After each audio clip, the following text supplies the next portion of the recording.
We're jumping back into our study of the prophets together.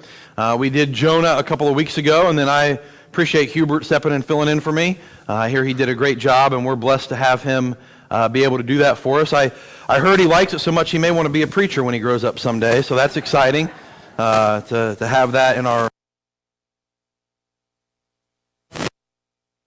studying the prophets. Wednesday night with our group, they're probably the least studied and taught part of your Bible.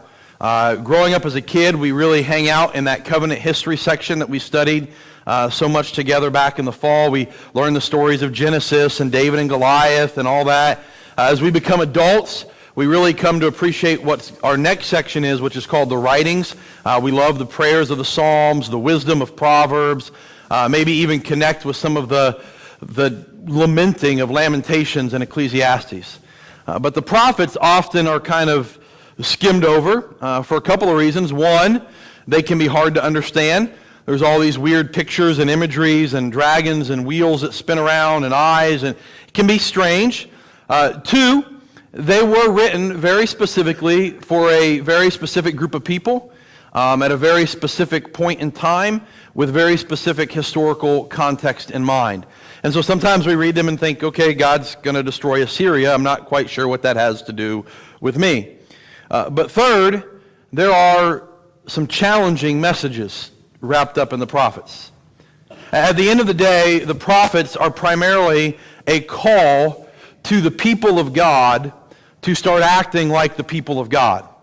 The leadership of the day, the kings and the priests, had kind of wandered away from what God's direction was. The people as a whole had wandered away, and so God begins to send these prophets with the task of telling the people of God, this is what it means to act like the people of God. And as such, there can be some harsh words.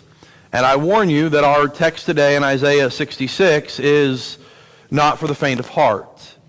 We're going to read just the 3 verses to get started this morning. This is Isaiah 66. Am I buzzing? Okay. I don't know what to tell you. I'll take it off if it does it again. I'll just talk loud. All right, be that way.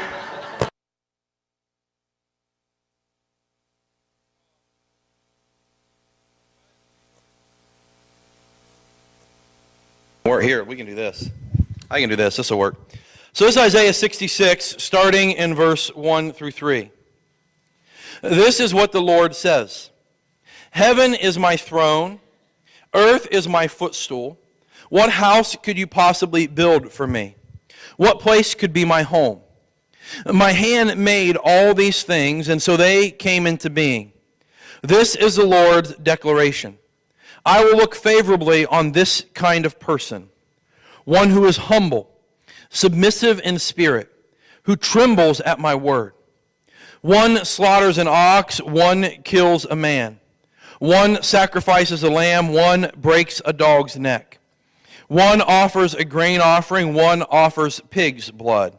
One offers incense, one praises an idol.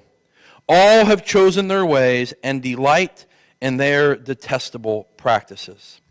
That's fun and exciting stuff, right? I heard you cringe, but the dog killing the person, no one cringed. I said, and then break a dog's neck, and everyone's like, oh, how could you do that to a dog? Murder a person, we're good with that. We're going to work a little bit backwards together this morning. I want to start in verse 3 because verse 3 kind of gives us the why this is being written and what the purpose of all this is. Depending on your particular translation, they may have added the little helper words there, that one who kills an ox as if he were to kill a man. That's the intended meaning of the text. That the one who brings an ox to sacrifice is the same, or it is just as if he had killed a man. Both practices are, as the end of verse 3 says, detestable or abominations in God's sight. And so we have to ask the question, what is Isaiah talking about? How can it be that bringing an ox, which by the way is one of the commanded sacrifices, it's one of the offerings you bring at the celebration or the fellowship offering in the book of Leviticus.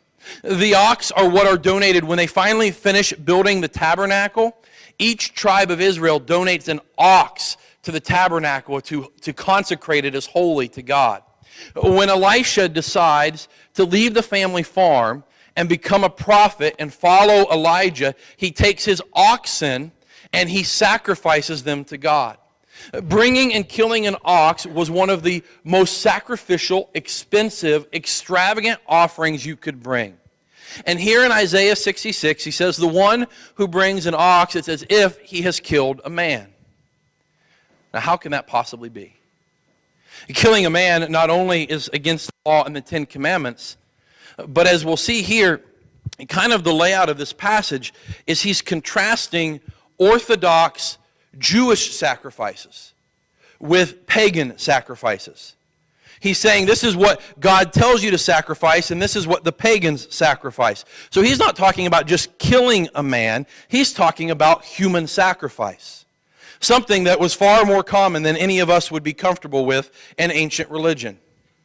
And so the book of Isaiah says that the one who brings an ox, this holy commanded sacrifice, it is as if he has brought a human to sacrifice. Well, that just doesn't make sense. How can you compare those things? That's like saying eating a cheeseburger is like eating a salad. One is very good and the other one is a salad. It just doesn't make sense. He goes on, though. He continues this trend of comparison. One sacrifices a lamb as if one who breaks a dog's neck. The Hittite people, one of the longtime Old Testament rivals of the people of Israel, were commonly sacrificing dogs to get their particular god to help them win a battle. They had a god that was depicted as a dog, and they brought dogs as a sacrifice to him to earn his favor. The lamb, of course, is the holy sacrifice, right? It's the one that you bring at Passover. The firstborn lamb who's pure and spotless. The one that you lay on the altar, and then you take the blood and you paint the door frames and you make it out of Egypt alive. The Passover lamb, the sacrificial lamb, has incredible richness of meaning for the people of Israel. And yet here Isaiah says that the one who brings a lamb to sacrifice is the same as the one who brings a dog to sacrifice. What in the world? What in the world? One brings a grain offering. The grain offering might be the most commanded sacrifice in the Levitical code. Those of you who plowed through Leviticus with us and made it all the way to the end, first of all, kudos to you. I'm proud of you. That's not easy. You've accomplished something. How many times does the grain offering accompany the sacrifice? How many times do you bring the fellowship offering with a grain offering? You bring the lamb with a grain offering. At the first fruits, you bring the grain offering. You bring a portion of grain to offer at the temple to say, God, thank you for providing for me. Thank you for taking care of me. Thank you for blessing me. He says, you bring the grain offering, you're just like the one who brings pig's blood. Pig's blood? For the Jews? Do you know that in the 1st century BC, the Jews fought an entire war over the idea that this oppressive regime was going to sacrifice a pig in their temple?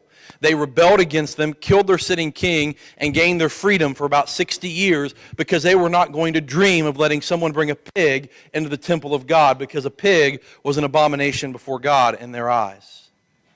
And here Isaiah says the one who brings the commanded grain offering is the same as the one who brings pig's blood. He concludes the thought process this way. The one who offers incense as if he praises an idol. The one who brings in incense to offer to God, burns it on the altar as a fragrant offering, a prayer sacrifice to God, is no different than the one who sacrifices to an idol. So I have to ask a question. What in the world is Isaiah talking about? Why is he equating all of these religious activities, all of these commanded sacrifices, all of these things that they're supposed to do? Why is he holding them up and going, it's as if you're worshiping an idol with your dog meat or your pig's blood or your whatever, your human sacrifice? Why is it that Isaiah says God is no more satisfied with incense in the temple than with your idol worship? How can it all possibly be an abomination? And the answer is, this is what the prophets talked about a lot.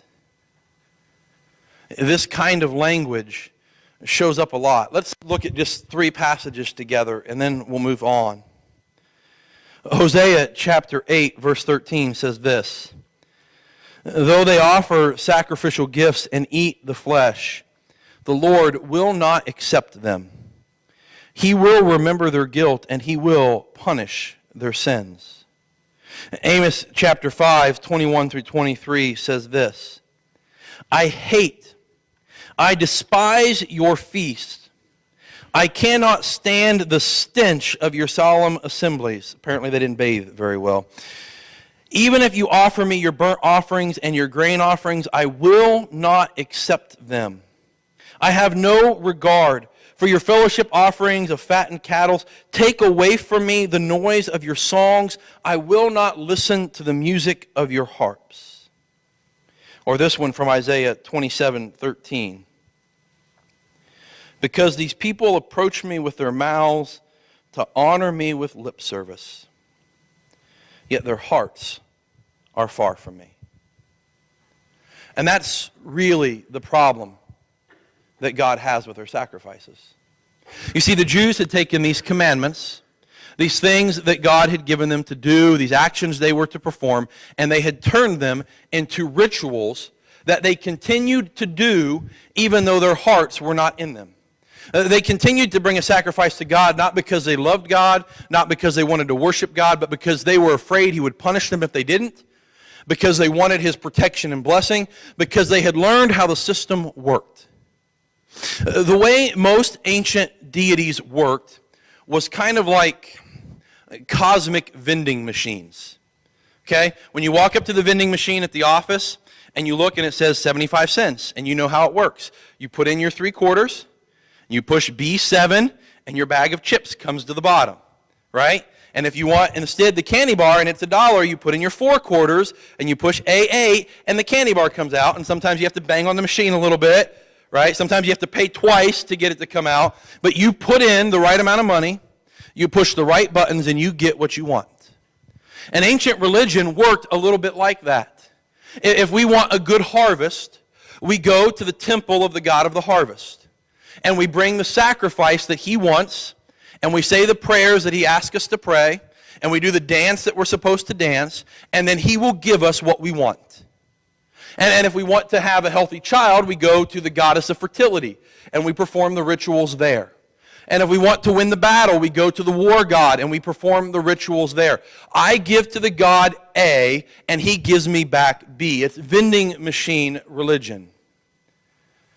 And the Jews, who from the very beginning were supposed to live in a covenant relationship with God, a relationship where He was their God and they were His people, had taken all of these commandments and turned them into empty rituals. They had turned their faith into vending machine religion. I give you A, you give me B. God, if I bring a lamb at Passover, that means you won't punish me. If I bring the harvest of my first fruits, you'll make the next one better. And their heart no longer belonged to God. And their religion had become empty and meaningless. And God says through the prophet Isaiah in Isaiah 66:3, "You worshiping me in empty and meaningless ways means about the same as you worshiping an idol." Going through the motions when your heart is not in it has as much effect and power as if you bowed down to Baal himself. So that's the problem God has with them in Isaiah 66, the capstone to the letter. Here is His solution. This is verse 1 and 2 again from Isaiah 66. "This is what the Lord says. Heaven is my throne, and earth is my footstool. What house could you possibly build for me? What place could be my home? My hand made all these things, and so they all came into being." God's question for them is this: what exactly are you going to bring to me that I don't already own? You're going to bring me an ox and I'm supposed to bless you? Don't you know the ox already belongs to me? You're going to bring me some grain offering and all of a sudden I'm going to make sure you have a good harvest? Don't you know the grain already belongs to me? Oh, you're going to build me a fancy temple to live in with gold plating and a fancy altar, and then I'm going to protect you? Don't you know that heaven is my throne room? What are you going to build for me or give to me that I don't already possess? I'm not one of your puny little Canaanite gods who needs a house built for him, who needs an altar. I am God Most High, seated on the throne in heaven. What do you think you're going to give to me that I don't already have? It's a really fancy, poetic way of saying, did you forget who I am? Don't you know who I am? Heaven is my throne room and earth is my footstool. I don't need anything from you. How dare you turn your worship into empty practice and manipulation? And before we go any further, let me just point out, this is not just an ancient Judaism problem. Christianity's had its own struggle with this. There are plenty of churches who will tell you that if you want God to bless you, you just have to give more money. A lot of preachers who've made a lot of money preaching that sermon. I've thought about trying it myself. If you get that promotion at work, you got to give more money. You want that healing you've been praying for, you got to be more generous. You got to plant the seed of faith and God will bless you, right? The more you give, the more God will show you favor. If God's not answering your prayers, it's probably because you haven't given enough. As if you could somehow purchase the favor of God.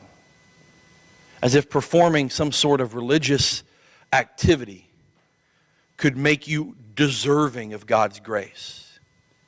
For what it's worth, you should give more. But not because it's going to earn you blessing or favor.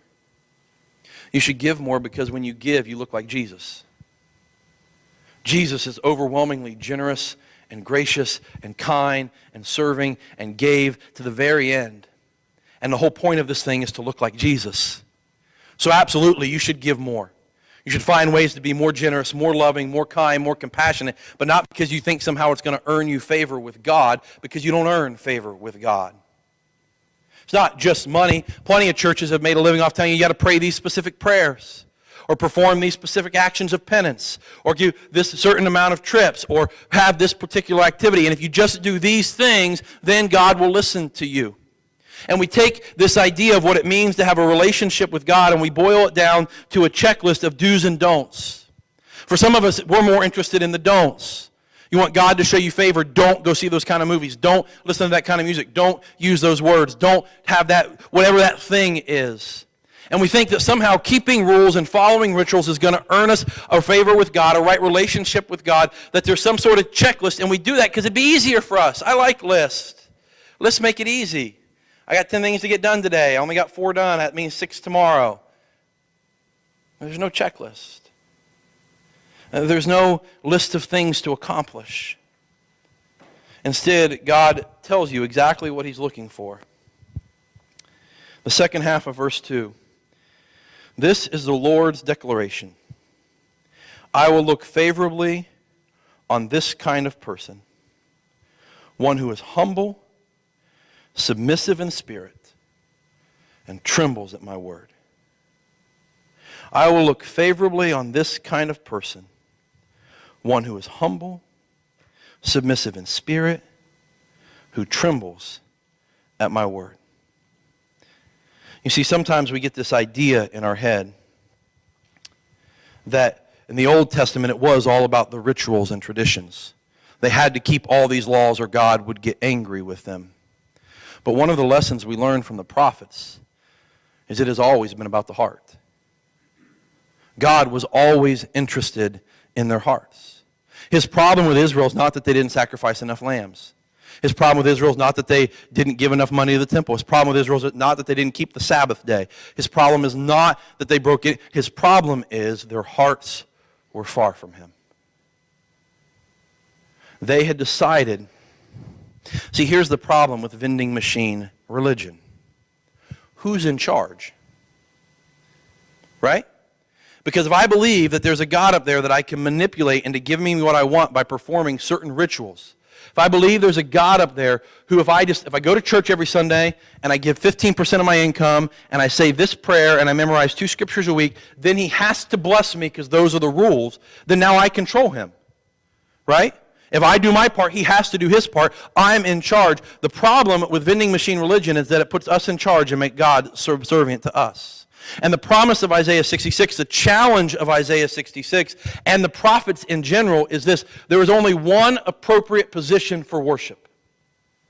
God sits on the throne, and we get on our knees. That's the only way this works. And anything else, anything where we make ourselves an equal, or anything where we make ourselves deserving of things, or where we make him work for us, is cheap, fake religion. Isaiah 66 declares, "The heavens are my throne room, the earth is my footstool, and I want someone of a humble heart, a submissive spirit, who trembles at my word." Can I tell you, I coached junior high football for almost a decade. Teaching football to 12 years old is an experience that everyone should have to go through at least once in their life. It builds character. Not for the 12-year-olds, for those of us trying to put up with them. There are three types of kids that come through a football program. There is the kid who does not want to be there and just isn't going to do anything you say. And you want to, at some point, you just learn to deal with them and let them go stand on the side. And I had one particular kid whose dad had told him if he made it to his freshman year, he'd buy him a car. So he had to play 3 years of football, and the only reason he was playing is so that he could get a car when he turned 16. And he had no desire to be there. And you just kind of learn, okay, he's just going to stand there and do his thing, and I'm not even going to waste my time.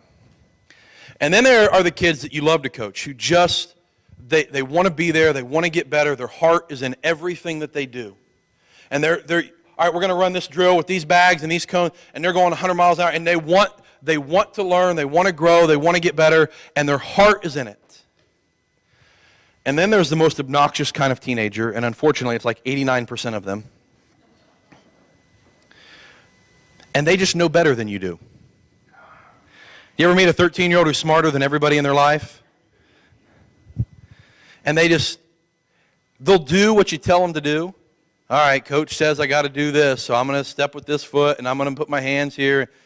But it takes about 3 seconds to realize they are just going through the motions. Their heart is not in what they're doing. And the tragedy and the frustrating part is you watch them do it, and it's just a waste of everybody's time. They're not going to get better. They're not going to accomplish anything. You hesitate to ever put them on the field because, man, they're going to get killed when they go out there because they just won't listen to me. And they're doing all the right actions, but their heart's not in it. And one of the things that the prophets call the people of God to, and again, I want to remind you, these are written specifically to the Jewish people living about 700 years before Jesus.